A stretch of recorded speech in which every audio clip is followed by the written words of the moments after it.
to the flag of the United States of America and to the republic for which it stands, one nation, under God, indivisible, with liberty and justice for all.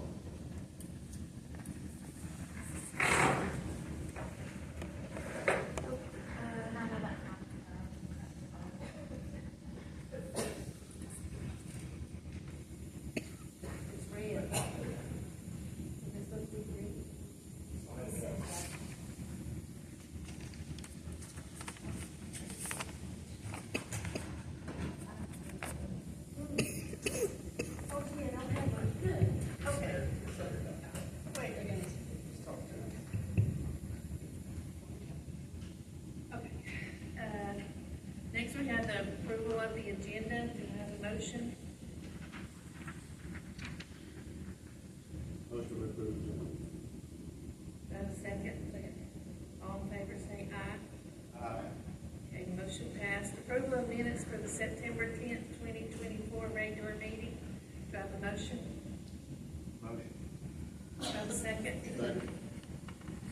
All in favor say aye. Aye. Motion passed, the minutes are approved. Public comments, if you will state your name before you speak, I would appreciate it. Who wants to go first? Okay. Hi, I'm Randy Stone. If you'll go over here to the podium, please.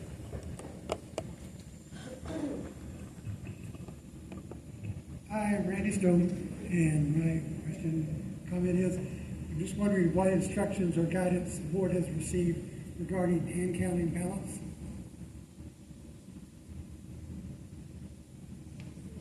Is that clear? About, I can't really. Hand counting ballots. If you need that. I'm asking if you've received Okay. instructions, guidance, and what they are regarding that. We haven't received instructions yet that I know of, have we? And I don't think. The rules, the state election board rules have passed on how we're supposed to do it. Is that what you're asking? Yes, yes. Those have come and those go into effect.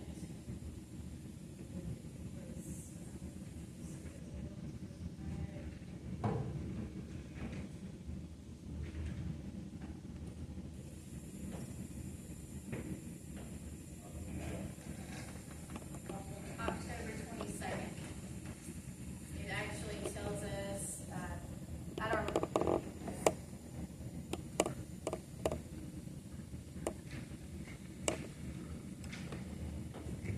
At our last board meeting, they had decided that they would count the ballots at the precincts and during advanced voting.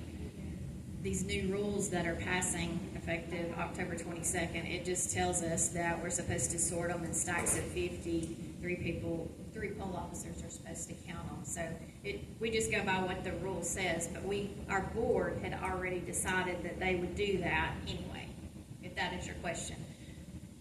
Yes, that's Okay.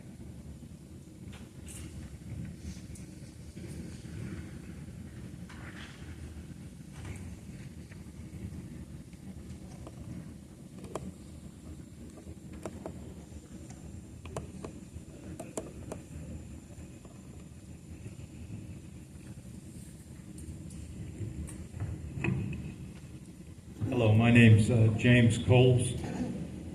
I live in Catoosa County. I wanted to thank you for passing that rule last meeting. I was down there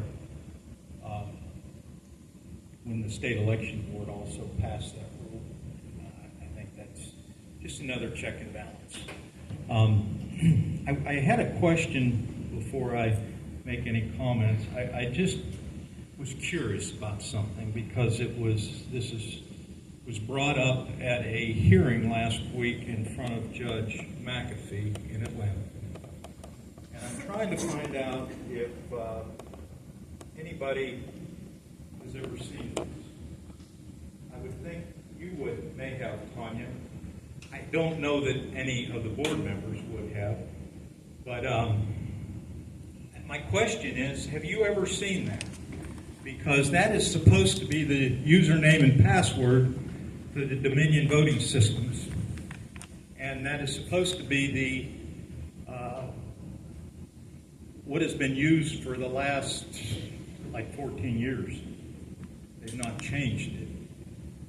And that's the reason I'm asking you, because I'm trying to see if you've ever saw that combination of letters and numbers. And I'm glad to hear that I didn't, or that you haven't, but that's part of what's being presented.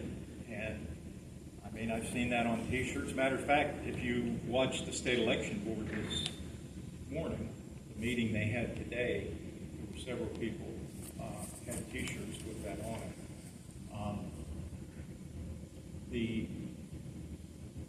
The hearing that they had in front of Judge McAfee last week was very interesting. There was some experts there. It was a hearing from DeKalb County that was trying to get the Secretary of State to comply with the rules and some of the laws that are already on the books. And they went through and showed where these keys are kept inside the machine, encryption keys, and that they're accessible by the public. And they demonstrated this in front of Judge McAfee. And they wanted, I mean, obviously the goal was to get the machines to be deemed impracticable. The judge dismissed the case, so obviously that didn't happen, but there's like 3 more lawsuits. But I would encourage the board to listen to that. It's all been recorded. It's about 6 hours of testimony. And even though the case was dismissed, it was very educational on the vulnerabilities of the machines. So I just wanted to make that recommendation to you. It was very good to hear with experts that are in cybersecurity world and do criminal and forensic cybersecurity audits. So just kind of an FYI. And, you know, again, I plead with the board every time I come up here to please consider going to emergency hand-marked paper ballots and count them at the precinct. You have the ability to do that. You have the right to do that. There is more and more mounting evidence coming out all the time that indicate these machines are impractical. I'm glad that there are being efforts made, at least you're going to reconcile all the ballots with the numbers that are on the machine, and I do certainly appreciate that. There was a state board of election meeting today, and part of the reason why this isn't going to go away, and I mean, if Donald Trump gets elected, that's great, but that's not going to stop what we're trying to accomplish. I mean, it really isn't, because it's not really about Donald Trump. It's about transparent, free, and fair elections. And the State Board of Election members have really been told by Fulton County to, pound salt. They had implemented where monitors have to observe Fulton County election process because they've been given reprimands. They've been told by judges that they had to keep all of the ballots. They weren't allowed to destroy them from 2020, and that they were supposed to produce them. And the state election board has asked for information, and Fulton County has not complied with any of it. And it was quite interesting today to hear the state board of election members talk about it. And now they have subpoenaed, or they're going to subpoena, the head of elections in Fulton County. And so that's why I tell you that this is greater than Donald Trump. People are not going to have confidence in their elections, whether they're Republicans or Democrats. It makes no difference if there are not free and fair and transparent elections. And they're very much so here, but they're not there. And there are large numbers of people in Fulton County that could certainly drown out any voters that we have in Catoosa County. And so I encourage you as a board to look at the State Board of Elections and some of the things they're going through and the problems they're having and the issues that we're having with Fulton County, because this is going to affect the whole state. And so I thank you for your time.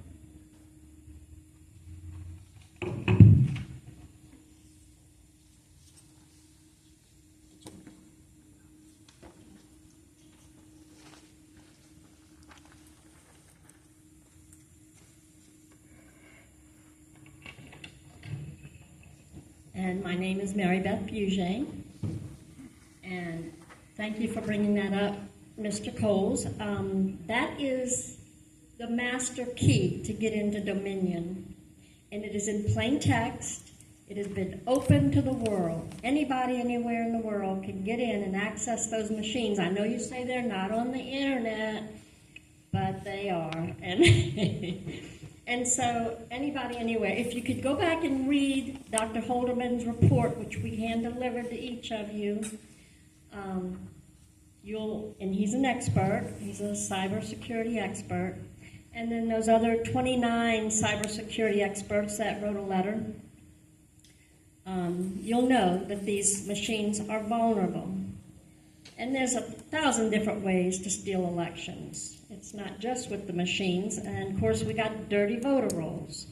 And I heard that some more names were just dumped onto the voter rolls by the Secretary of State here in Georgia. So they take them off, and they put them back on right before the election, and then they take them right back off again so you don't notice it.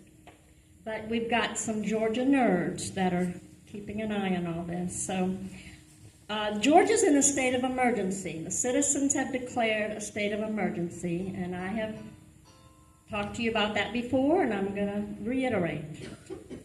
We recently reviewed the interviews with Dr. Jerome Corsi, PhD in political science from Harvard University. He and his colleague have discovered a dangerous, illegal, secret code or algorithm embedded in the voter rolls in several states, which can be used to hack elections. He has presented these facts to the state of Ohio, which has opened an investigation. He has also mentioned New York and Oklahoma, and I also saw another state, I can't remember which one, but he's finding this in all of these states that they're investigating. To our knowledge, he has not named all of the other states yet, but he has named Dominion voting system, the Dominion voting system, and he has an army of cryptology experts that are verifying all of these facts.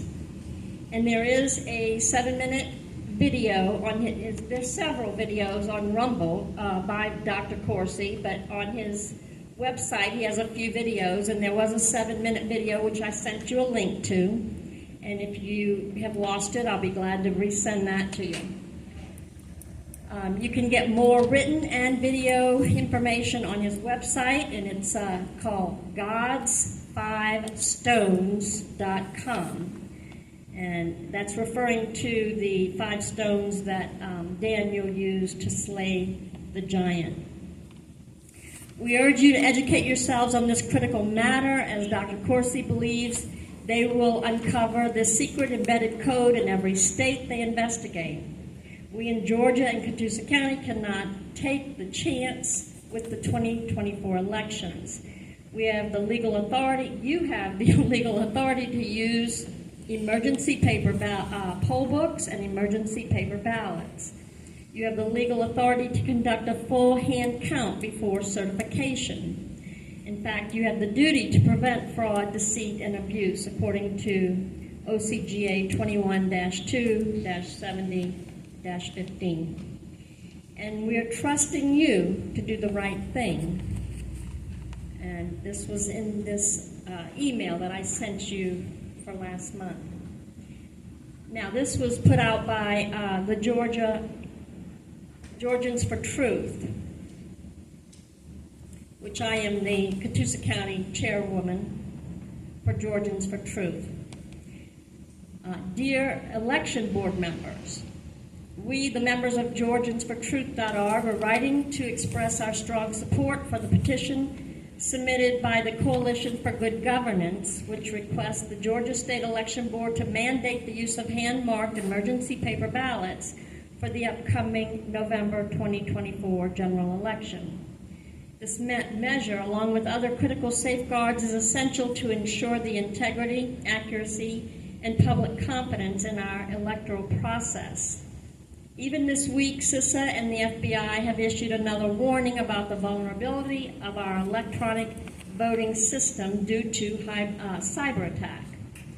Previously, CISA, Department of Homeland Security, Halderman, and 29 other cybersecurity experts have issued warnings about the security and vulnerability of Georgia's electronic voting system. Supporting reasons for hand-marked emergency paper ballots and additional measures. Number 1, use the emergency paper poll books. According to Georgia Rules and Regs 183-1-12-19, the use of emergency paper poll books is crucial in ensuring that voter check-in processes are not disrupted by technical failures. Paper poll books provide a reliable backup that can be quickly implemented in case of electronic system malfunctions, ensuring a smooth and uninterrupted voting process. We still have people in southern Georgia that don't have electricity, by the way, so it can happen anywhere. Number 2, compliance with statutory requirements for emergency paper ballots. The current state law, O.C.G.A. 21-2-300, mandates the use of human-readable text on ballots, and per O.C.G.A. 21-2-379.23, should govern in recounts and audits, not the QR codes generated by BMDs. The Curling versus Raffensperger case further reinforces this requirement, highlighting the necessity of manual recounts to detect discrepancies that machine counts might miss. By using hand-marked ballots, we align with these legal standards and ensure compliance with existing laws. The use of emergency paper ballots is allowed by OCGA 21-2-281, 21-2-290, and 21-2-334. These statutes highlight the necessity of having a manual backup to electronic voting systems. Hand-marked paper ballots are essential for capturing voter intent accurately and providing a verifiable paper trail. Further expert testimony in the Curling versus Raffensperger case by Dr. Philip Stark confirms that voter intent is erased by the ballot marking device, making the risk-limiting audit a fallacy of reliability in the accuracy of the elections. Number 3, provision of 1 BMD per precinct for accessibility. To ensure accessibility for voters with disabilities, each precinct should be equipped with 1 BMD, ballot marking device. This BMD should be used for accessibility purposes and for tabulating votes on the day of the election. This approach balances the need for technological assistance with the reliability of hand-marked ballots for the majority of voters. Number 4, full hand count before certification. As per OCGA 21-2-334, 21-2-437, and 21-2-493, a full hand count of all ballots must be conducted before the certification of election results. This measure is critical to detect and correct any discrepancies that may arise from machine tabulations, ensuring that the final certified results are accurate and reflective of voter intent. Number 5, duty to certify to prevent fraud, deceit, and abuse. The Georgia Election Code, OCGA 21-2-70-15, mandates the duty to certify election results in a manner that prevents fraud, deceit, and abuse, and ensures a true and perfect return. By implementing these measures, we can uphold the integrity of the election process and maintain public trust. In conclusion, we urge the Georgia State Election Board, and I urge the Catoosa County Election Board to adopt the proposed rule requiring the use of hand-marked emergency paper ballots for the November 2024 general election, along with the additional measures outlined above. These steps are essential to uphold the principles of accuracy, transparency, and public trust in our electoral system. We stand with the Coalition of Good Governance in advocating for these critical changes and are confident that they will significantly enhance the integrity of Georgia's elections. Thank you for your attention to this important matter. We look forward to your favorable consideration of this petition. And this is signed by Sam Carling and Phil Searcy, with copies to Governor Kemp, Lieutenant Governor Burt Jones, Secretary of State Brad Raffensperger, Attorney General Chris Carr, Speaker of the House John Burns, and Senate Pro Tem John F. Kennedy. Thank you.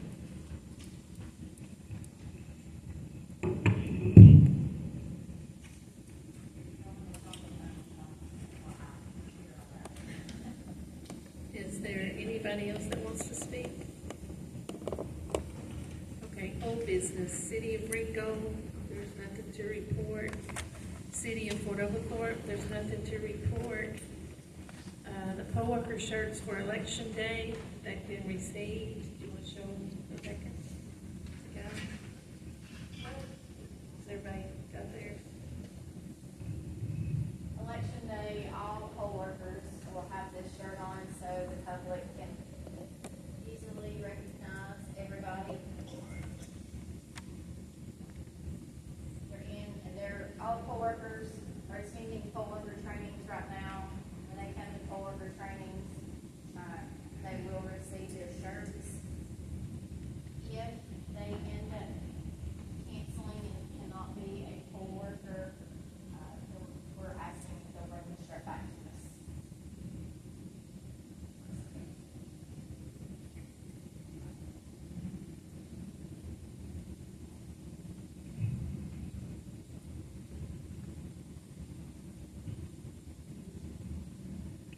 Did you hear me? Did y'all hear me? All right. Okay, new business. Any November 5th general election discussion? How many absentee ballots did y'all mail out? As of right now, we've mailed out officially 1,038. 62 of those are UACAVAs. And UACAVAs is military and overseas citizens. But yesterday was when all the local civilian ballots went out. I said the UACAVAs, those went out September 17th. Okay, the budget, does anybody have any questions? This is August. Ron's not here, the money man's not here, so 92%, I think that's pretty good.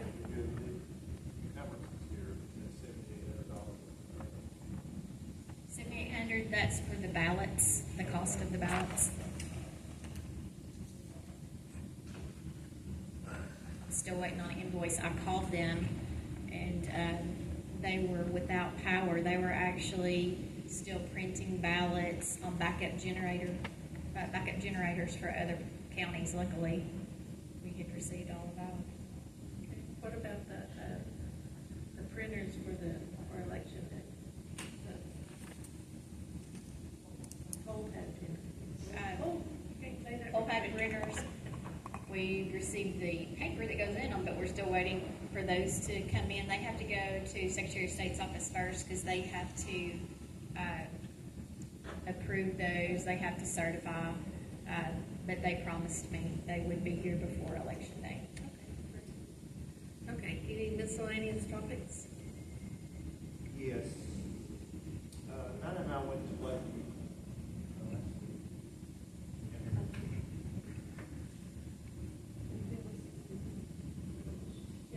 It says turn green. Okay. We went went to Lakeview High School last week and signed up 22 kids. What about Heritage? They didn't know us to do that. Okay, I'll give you a reason. They contacted, well, a student contacted the group out of Gwinnett County. So. What? I can't hear you. Can't hear what you're saying. Okay, they contacted a group from Gwinnett County. It's a student-led organization that came to Heritage High School. Is that okay? That's crazy. They gave them instructions how to do it.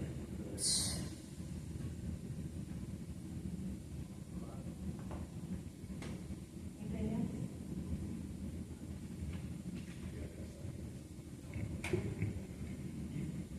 I'm looking at the calendar, you've got me working for the 18th. I need to, I'll be out of town that day. Any other day I'm fine.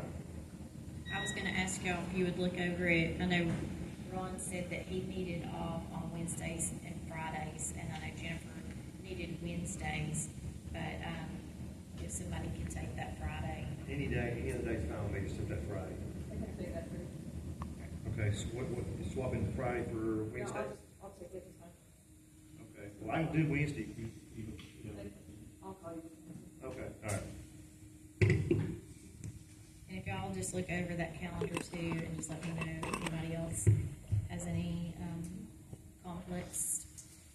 Ron had said he would take all the days except for Wednesday and Fridays.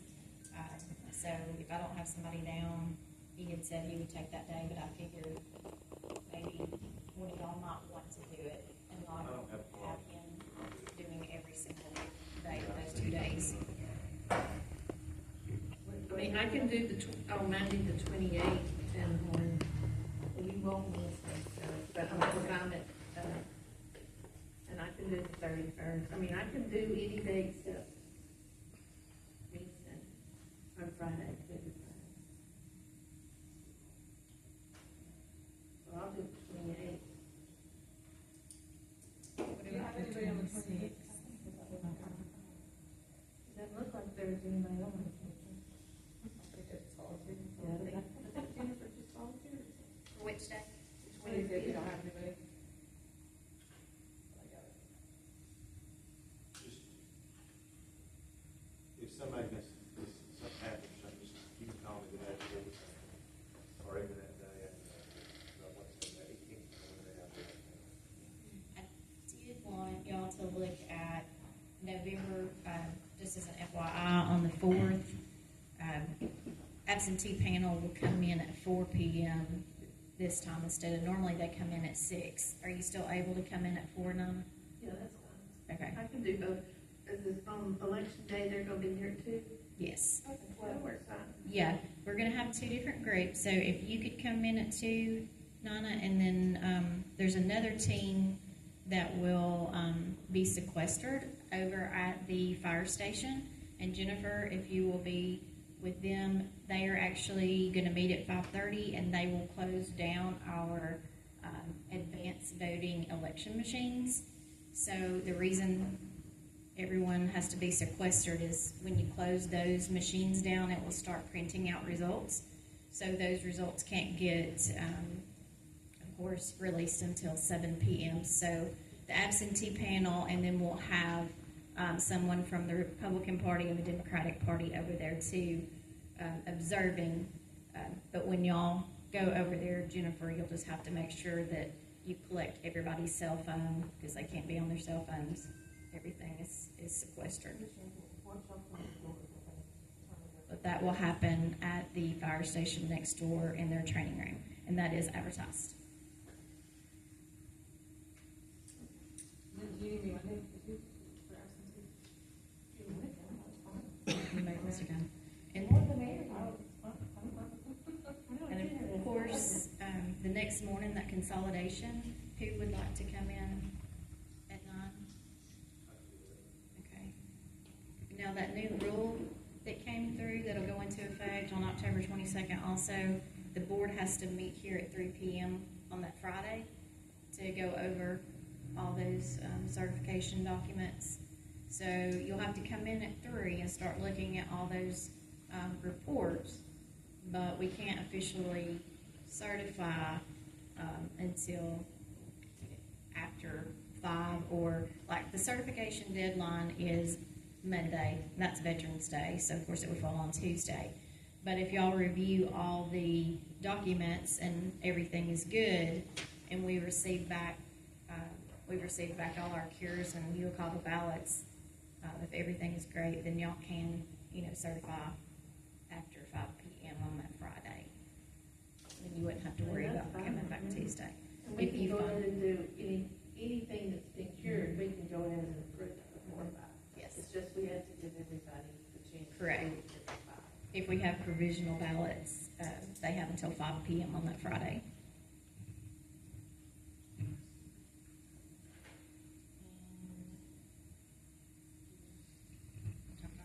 Rebecca's gonna talk about the student poll worker. We had 9 student poll workers come to a poll worker training class on Saturday, 5 from Ringgold and 4 from LFO. They all stood out as very impressed. I was impressed by all of them. I actually had one poll worker drop today, and I texted one of those students if they could work the morning shift, and she said she'd be happy to. So, anyway, so they'll be a good group. So.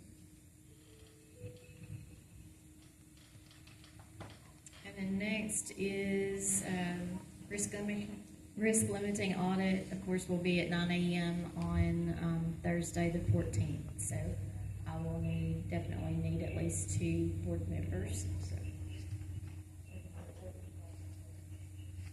Ron, are you talking? The speakers are starting to move. Rub it in, rub it in. Okay. Did you see me, how the, Yes. Set, but Jennifer and Robin. Okay. So do we have a regular board meeting in November, or is that Friday the? I think it's the. Yes, you also have one on the 12th at 4. Oh, And as of right now, we should not have a runoff. The only reason we would have a runoff is if we had the 2 candidates have a tie. So let's hope and pray that doesn't happen. Any questions? we're gonna, on election day, you left it all finished, kind of wrap that around. Yes, I would like it if I could have as many board members as possible available on that day, because it's going to be crazy. Again, we will have an officer this year, or this election that's new. We'll have an officer at every precinct during early voting each day, and we'll have one at each precinct on election day to assist with security, since you never know what can happen nowadays. So very thankful that we get to do that, and they're going to provide those for Will us. we still have the radio? Will we still have the radios to go to 911? Yes. Okay. Anything else? Okay, we don't have a hearing today. Our next meetings are November 8th at 3 p.m. and at 5 p.m. and then November the 12th. It's our regular board meeting at 4. I need a motion to go into executive session. Motion to go into executive session. Second.